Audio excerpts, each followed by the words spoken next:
Gimana kabarnya hari ini? Ibu berharap kita semua baik-baik saja.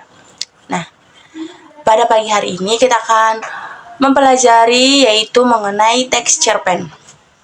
Sebelumnya, kalian tahu nggak apa itu cerpen? Kalau nggak tahu, mari kita bahas bersama dengan Ibu. Jadi, cerpen itu disingkat dengan cerpen. Cerpen itu merupakan suatu karya sastra yang menceritakan kehidupan sehari-hari. Misalnya, ketika kita berlibur, itu bisa saja diceritakan menjadi suatu cerita pendek.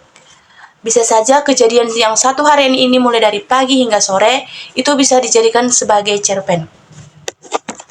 Jadi, cerpen ini merupakan suatu yang benar-benar terjadi yang kita rasakan sendiri. Kemudian, ciri-ciri dari cerpen. Cerpen itu tidak lebih dari 10.000 kata. Tujuannya untuk mempersingkat. Mengapa? Karena jika lebih dari 10.000 kata itu merupakan dikatakan novel. Yang kedua, isi cerita dari cerpen ini merupakan cerita dari kehidupan sehari-hari. Misalnya cerita saat liburan, cerita dari pagi sampai sore, dan lain-lain. Kemudian, tokoh dalam cerpen ini mengalami konflik atau permasalahan sampai pada selesai cerita. Yang kemudian menceritakan satu kejadian saja menggunakan alur cerita tunggal dan rurur. Mengapa? Satu kejadian itu biar lebih mempersingkat. Karena jika beberapa yang diceritakan mungkin itu bisa dikatakan novel. Kemudian membacanya tidak membutuhkan waktu yang lama. Itulah makanya ditentukan dari yang pertama bahwa ciri-ciri cerpen itu tidak lebih dari 10.000 kata. Selain mempersingkat waktu dan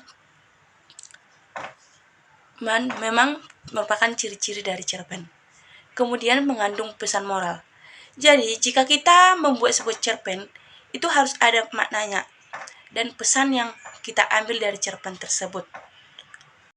Unsur intistik cerpen. Yang pertama itu ada tema.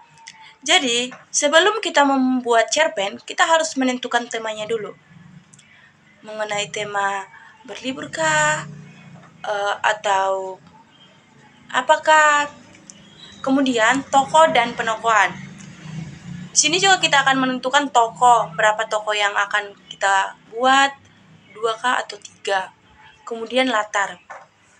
Latar yang kita gunakan seperti di latar tempat, latar waktu, latar suasana. Misalnya latar tempat itu di sebuah ruangan kelas, latar suasananya itu bagaimana perasaan yang dialami, baru latar waktu itu pagi hari kah, siang hari kah, atau sore hari. Kemudian unsur intrinsik lainnya yaitu menggunakan alur yang digunakan alur maju kah, alur mundur kah, dan sebagainya. Kemudian sudut pandang dan amanat yang digunakan yaitu misalnya cerpen, apa pesan dari cerpen tersebut,